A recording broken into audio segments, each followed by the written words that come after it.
started into ministry, and I'm an all or nothing kind of person.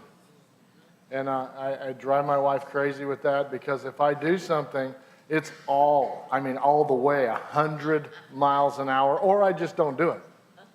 That's usually Is there any of you like that? I'm going to do too much. It couldn't have anything to do with my ID behavioral style or anything like that. But we got into it, and we got into it hard and heavy. And I didn't know in those days what the most important thing was. I didn't even think about what the most important thing was. Actually, I did. I thought God was first. Anybody like that? Anybody ever believe that God was first? Did you ever believe that? God was first? That's the biggest crock I've ever heard in my life. God is not first. It doesn't on your priority list. He's not on your little punch list. When Mona gives me a list, I punch that thing out and I get a lot done, But the only problem is then she has another list. I'm sorry. Well, he lost the first. I lost the first one. That's right. But I thought everything was God first, and that is not true. You know what it says in Genesis? It says that the two become one. Yeah. You look that word one up, and it means first. Yeah. Amen. First, not God. It doesn't say God is first. It doesn't say God's one. It doesn't say that I'm one with my wife. And of course, we're one with Jesus. But I'm talking about putting God up there as first. I lived like that for a long portion of my beginning in ministry. And so therefore, I would work 18 hours a day, 7 days a week. So where is God? So God is before first. He's after first. He's the Alpha. He's the Omega. He's everywhere. You cannot put him on your priority list. Amen? You were going to say heresy? You thought God was first, Bonnie? Pray for that woman. No. Ed tries to make an impact when he says that. Yeah, I do. Good, I'm glad. Because I want you to understand that. I did that. I did it wrong. It becomes a works. I'm talking to people in ministry here. And how many of you are in ministry? If you're a believer, you're in ministry, so everybody raise your hand. Amen. It's not about being a pastor or an evangelist or a prophet or an apostle or a teacher. It's not that. If you're a believer, you're a minister of the gospel. But I was into that so much, I put everything into it. And truthfully, I neglected my family. I did. And because I was all or nothing, and I was going to get her done, and I was the guy that was trying to make something happen.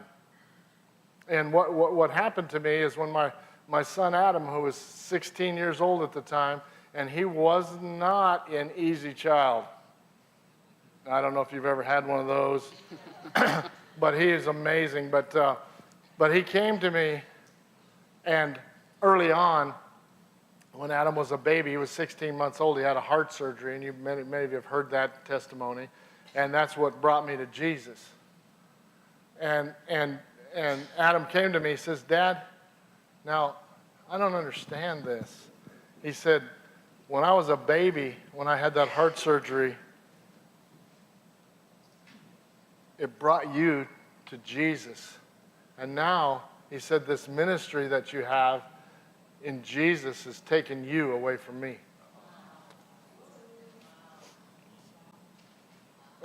When your 16-year-old tells you that, it was a wake-up call for me. And then I realized right then what I had invested in was dead works. I'm sorry. I was helping people. I was winning souls, man. You know when you're young and you're on fire and you're still stupid. I was winning every soul that I could win. I did, and I won souls, and I was getting people saved, and I was having Bible studies. I was doing everything I could do, and I neglected my family. Then I became a pastor, and I neglected them worse because that thing took me away from my family. And so I just wanted to start this out, and with this little verse that nobody's ever heard of. It says, trust in the Lord with all your heart. Lean not on your own understanding. Acknowledge him in all your ways, and he will direct your path. Remember that? I mean, sometimes, I used to think I knew what that meant. And let me tell you what, you can trust God with your ministry. You need to trust God with your family. And then trust God and then minister to who needs ministry first. And it's not God. Do you get my point? God, it's not God. I mean, this Because ministry God stuff. it's just there. It's just, He's exactly. just God a is part of it, everywhere. yeah. He's the Alpha and the Omega, the beginning and the end. Go ahead, Mona. I'll keep preaching if I don't shut up now. Well, when we were trying to decide what to share this morning, when Jim was talking yesterday, he was talking about, how easy it is to get overwhelmed and to know the season that we're in. And that's where I guess our hearts have been for the last at least couple years, is just knowing where we're at and determining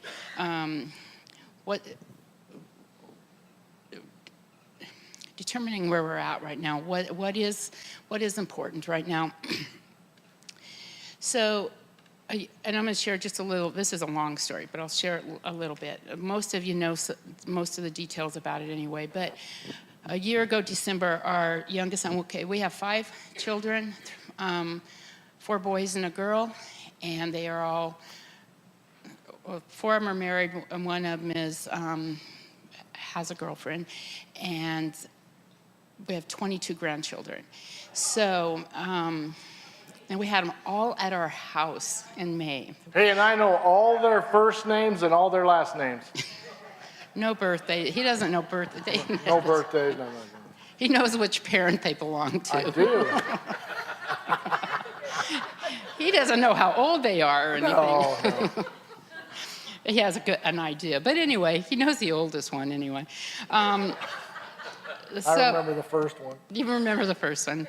But anyway, but our youngest son, Tim, a year and a half ago, December 21st, he had a stroke. It's a long story. He's a rodeo cowboy, had many concussions. More than likely, the stroke was caused from too many high energy drinks. And he had just been on the road for 50 hours, had drank a bunch of full throttles. He was addicted to the full throttles, big cans like this. And I think it just speeds up your heart, and then it will just slow it down so much when you stop. And so he had a stroke. It's what they call a watershed stroke, which means it cut off the oxygen to his whole brain. They told us he would not live. He was flown to Colorado Springs to the hospital there and was in a coma. He's on life support. And we just believed he was going to live. And at that point, I remember we were doing something at the church. We were having a big Christmas dinner for our church family, and when we got this news, and I remember going outside and just laying on the ground. First of all, before I went out, our next older son, Adam, who Ed was talking about, Adam's real upbeat, just all this kind of stuff all the time, and I said, Tim's going to be okay, isn't he? And he goes, I can't tell you that, that just blew my mind, because Adam always speaks positive. He always says, of course, of course. And so I went outside, and I remember going outside, and it was December, but I remember just laying out on the ground, and I was just crying out to the Lord, but yet I had such a peace. And I was thinking, okay, I don't think I'm supposed to have peace right now.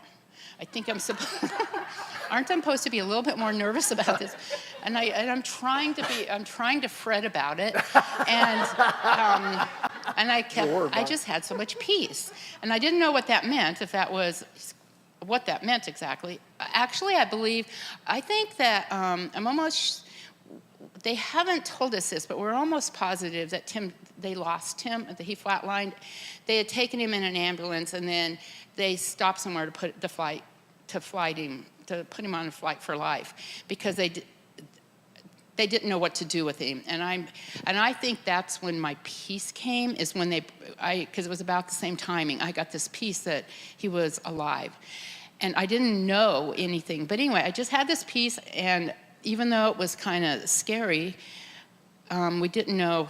It was crazy. He was lost. His wife couldn't even find him at the hospital, and it was kind of a mess for a while. We didn't know where he was, and it's kind of scary. But anyway, so we got to Colorado Springs, and they told us he wouldn't live. And I go, he's my son. He will live. I'm a mom, and I'm going to determine this. Right then, we determined the end. We determined that Tim would make it. We told the doctor that Tim would live and not die. And they said, the doctor was just go, yeah.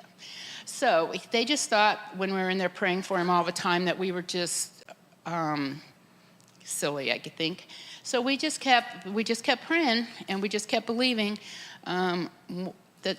I think it was on Wednesday, because Thursday was Christmas. So on Wednesday, Dave came down and prayed for Tim, and Tim opened his eyes when Dave came and prayed for him. He did. And so We'll never forget that. So on Christmas Day, and so Tim has a wife and 2 little girls, and they got a house near the hospital, and so Mindy went ahead and did Christmas with the girls, because they were 1 and 5 at the time. And so I was in the room with him, and there's this, he had got where they took the respirator off. And so I went in there, and he was kind of struggling, and he'd been moving around and squeezing our hand a little bit. And I'm just talking to him, and I'm saying, I bet your throat hurts right now, doesn't it? And he goes, a little bit. Oh my gosh, I just started crying. I go, you talked. And he just goes, yeah, and? So he woke up on Christmas Day. And the doctor came in. This is what the doctor said. He came into us, and he said, well, you know what I thought about this? I guess you got your Christmas miracle. I mean, with that attitude, he did have an attitude. And we go, yes, we did, thank you. So Tim was doing pretty good for a couple of days, and something went wrong, probably had another stroke. He went backwards to the point that he could not, you had to tie him up in a chair. He couldn't move hands, couldn't move feet, he actually couldn't do anything, wasn't talking. A few days later, we realized that he was blind, or he'd lost most of his sight. He couldn't talk to tell us what he could see, but we knew he couldn't see much. And they just figured, he wouldn't have a good recovery. Well, Tim was in the hospital in rehab for 10 weeks. And, it got to be the thing, oh, this is Tim Shirley, the rodeo cowboy. He can do anything. And so it got to be that Tim, he just broke all records there. And it's now been a year and a half. Tim, if you saw him, you wouldn't know that he'd had a stroke. If you knew he'd had one, you can maybe see in a little bit how he walks. He has kind of a little gait. But he's doing really good. He drives. He even drives now. He can drive with his family in the car. It was when he first started driving, which was a year. It took him a year to get to drive, but he didn't drive with the kids.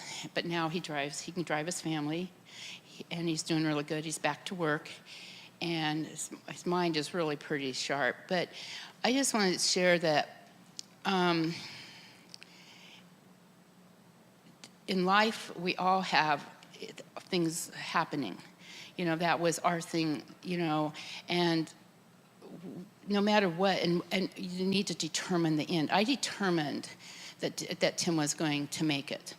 Okay, we determined. His wife didn't know how to determine that, but she just kind of followed us because she wasn't sure. She was going to believe what the doctor said, which they say he's a miracle. There's no reason, there's no medical explanation for why Tim is where he is today. The doctor, I think, he's getting closer to the Lord because of this, or his psychologist anyway. He says, I now believe in miracles, where he didn't before. In fact, there was another family that had come in and had a bad car accident, and the little boy, they were going to take him off life support, and he goes, you know what? Give him a few more days, because I would have told you to take him off, but this last year I've seen miracles, so let's see.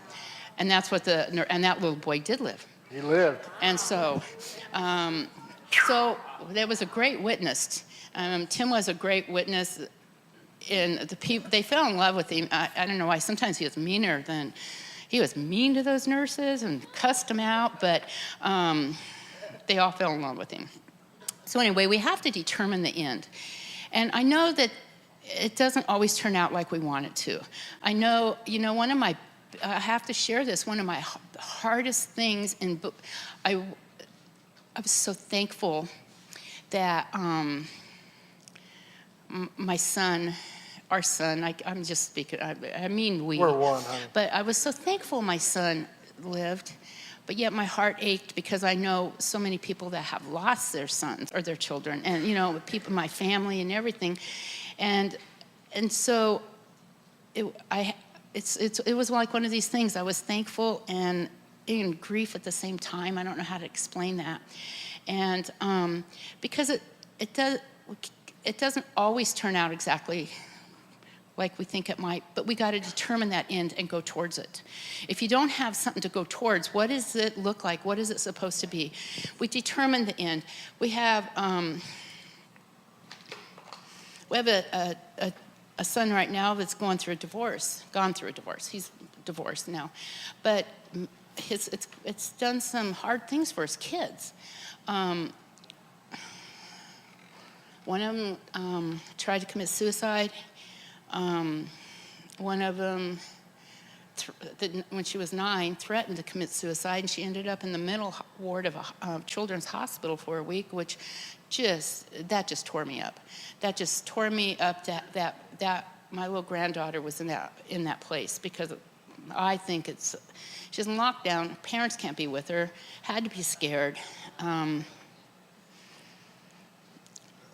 But I have to know that they're going to be okay. I have to see them as adults okay. I have to see that they're going to get through this.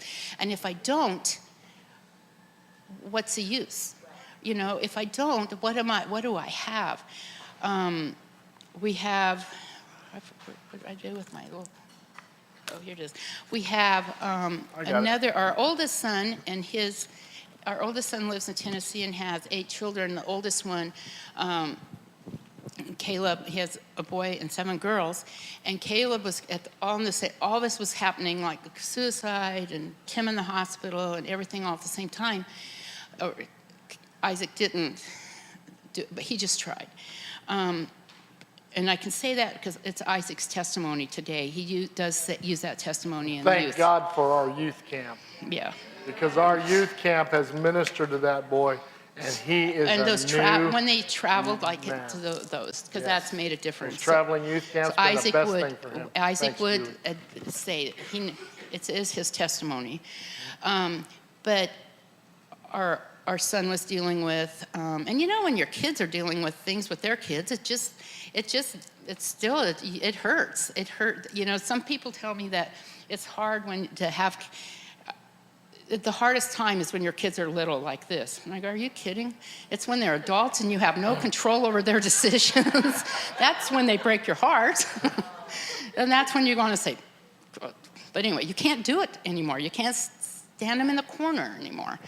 And we have moms that will argue with us that it's harder when they're under 5. And I go, no, I promise.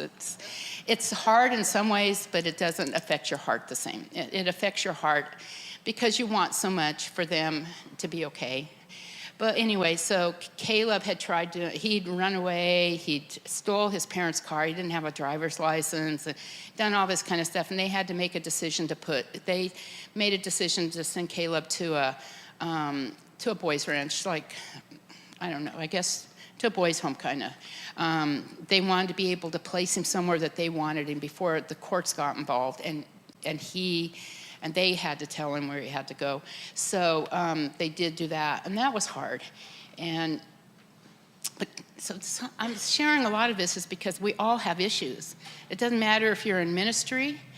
or what you're doing. We all have issues. We all have family things going on in our lives. Well, And we always say this is we deal. I don't need the mic. We deal. We deal with homosexuals, transvestites, drug addicts, alcoholics, and sometimes what? Wait. what else? Homeless, Circus people. Carnival people, and sometimes we minister outside of our family too.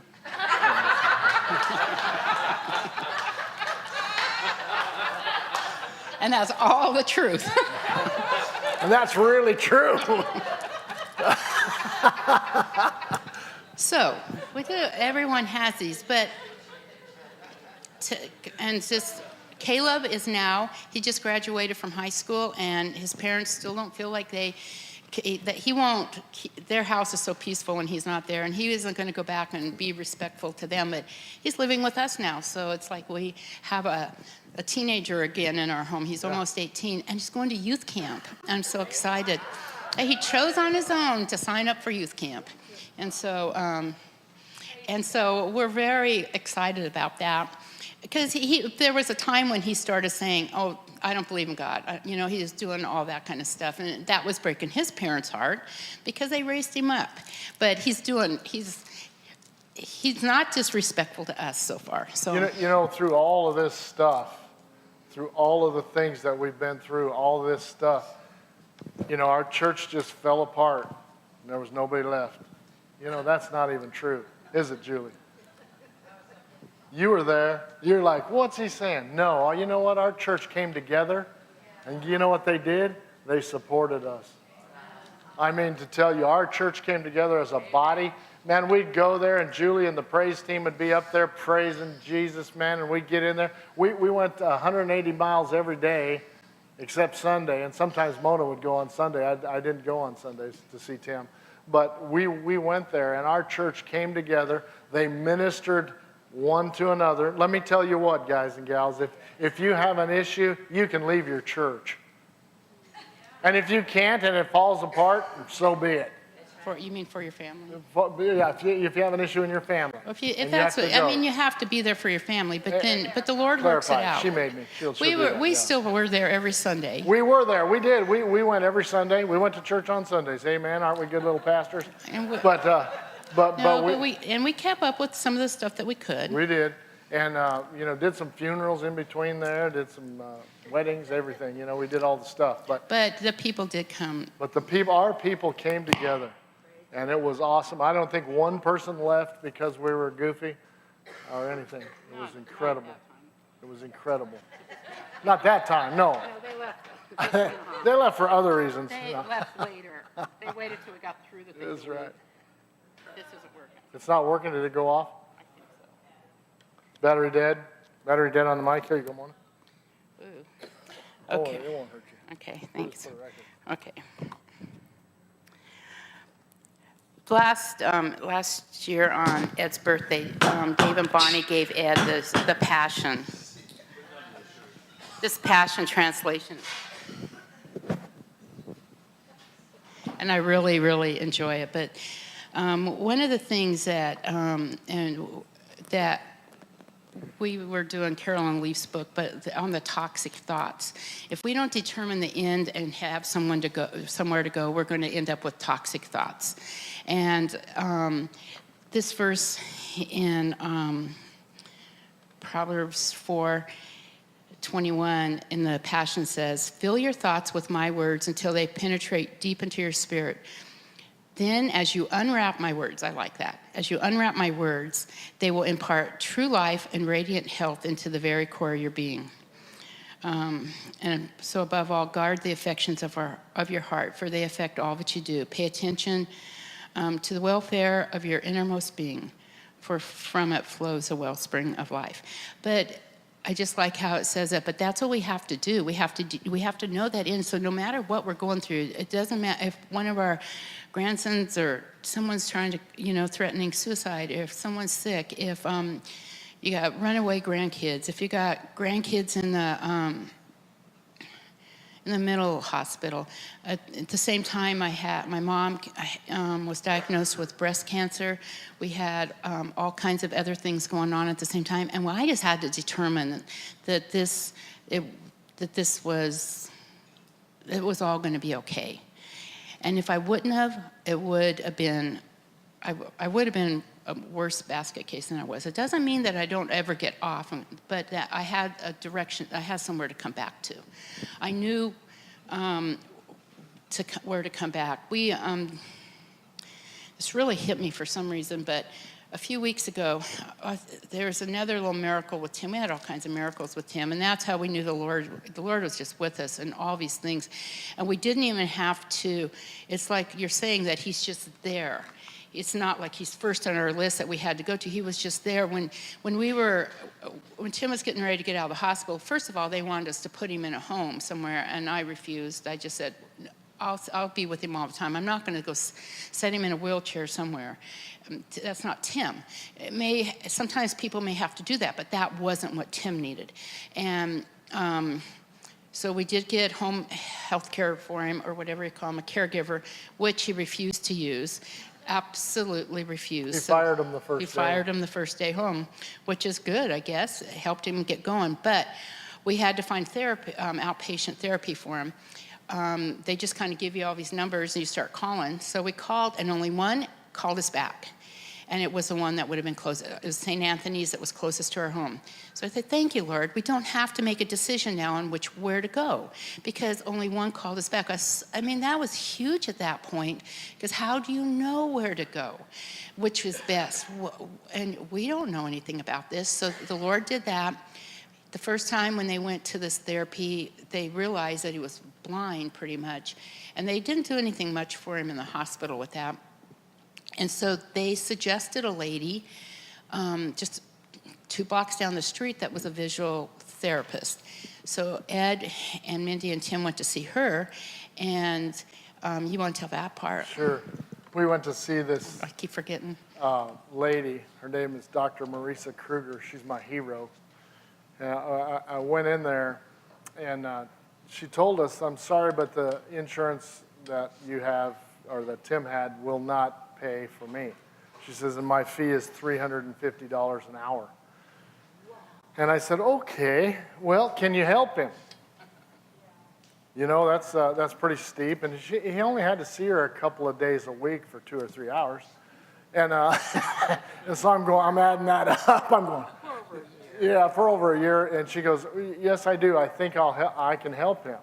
And she asked Tim, she says, Tim, what do you want? And Tim says, I want to drive my truck, and I want to ride bucking horses again. And Marisa says, Tim, well, let's work on driving the truck first, okay? By the way, Tim is retired. He is no longer a rodeo guy. But Marisa was there, and she started talking to us, and she goes, you know, I just feel this in my heart. She says, I want to drop my fee. I want to just charge you guys $125 an hour. Would that be okay with you? I said, are you kidding me? And thank you. I saw the sign, David. Yes. Okay, buddy. And Marisa, she said, I'm going to drop my fee. And so she worked with Tim for a little while. She goes, you know what? I really feel like I can't help him. And I said, well, Marisa, is there anything I can do for you? Our family, we do a lot of different things. And I said, is there any way that we can help you in any way? Because you cut that fee, that's really going to help. And she said, yes, sir. She said, you can. She said, would you pray with me that God would show me how to treat your son? We'll give her the wisdom to treat. And to give her the wisdom that she needed to do the treatment plan for Tim. That's a miracle. And that's the part of it, you know, we're just in his presence, and that's just, we didn't even go looking for this stuff. That's just what the Lord took care of us. And so we didn't even have to stress about it. It was just one of those things that just comes. Right. So about a month ago, we got this phone call that from Marisa. She's kind of become a friend, and her office had called us to say that her husband had passed away. And now Tim's worked for them all winter long plowing snow. They live up in Evergreen, and so Tim was working again this year plowing snow, and so he worked for Marisa and her husband, and that her husband had passed away. And I said, was he sick? And she said, no, it was very unexpected. And I was talking to the secretary, and I said, well, did he have a heart attack? And she said, well, I'm not really comfortable saying anything. I don't think I can, but if Marisa wants to tell you, she will. So right then I knew that it was probably suicide. And for whatever reason, I still don't know, but he had killed himself. So we're praying a lot for Marisa right now. But we went to his funeral, and they were Christian. I mean, he had preached. They showed a video of a message that he had given. Extremely intelligent guy, and loved words and stuff. But it's about listening to the chatterbox in your mind. And they were showing this video about how he was preaching about that. And then at the same time, that's what happened. He was listening to the chatterbox in his mind when he decided to make that decision to shoot himself. And that really got me, how easy it is. We can even preach this stuff, but yet how easy it is for that chatterbox to get telling us, and we forget what the end is. We forget what we're determining. We forget to fill our thoughts with his words until they penetrate deeply into our spirit. It's so easy to get overwhelmed and not realize what is the most important thing is. And that's just just knowing he's there with us and just believing. And I want to share one more. We were talking about wisdom last night, and I like this. This helped me so much when I read this in this Passion version. Proverbs 1:7 says, then how does a man gain the essence of wisdom? We cross the threshold of true knowledge when we live in complete awe and adoration of God. So wisdom is just being in that complete, when you're in that complete awe and admiration of God, you just hear his wisdom. That is wisdom. That is just the wisdom. And we need wisdom in all these things. We need wisdom to know our end, but we determine it, and then we keep going towards it. And when we get off a little bit, just come back to, just that refocus. So, you want to say something? That's wonderful. Oh, I keep doing this. No, Mona, Mona, you hit it on the head. And guys, I want you guys to just hear my heart here. It's not about ministry. It's about relationship. Relationship is what we have. That's what our network stands for. That's what we have learned to stand for. That's where we are. It's about our families. Our families are first. Our husbands and wives first, our children first, our lives first with them. And then all the rest works. And then all the rest of this thing comes together. Plus, it's an example to the rest of the world, the body, that are trying to put things before, their families. Jesus said that they will know us by our love for one another. And let me tell you what, we need to demonstrate that love. Us. Our families, we demonstrate that love. That's how they're going to know it. Not because we're great preachers, not because we're pastors, not because we're whatever in the ministry, but if we love one another, it will come through. Amen. We love you guys. Whoa.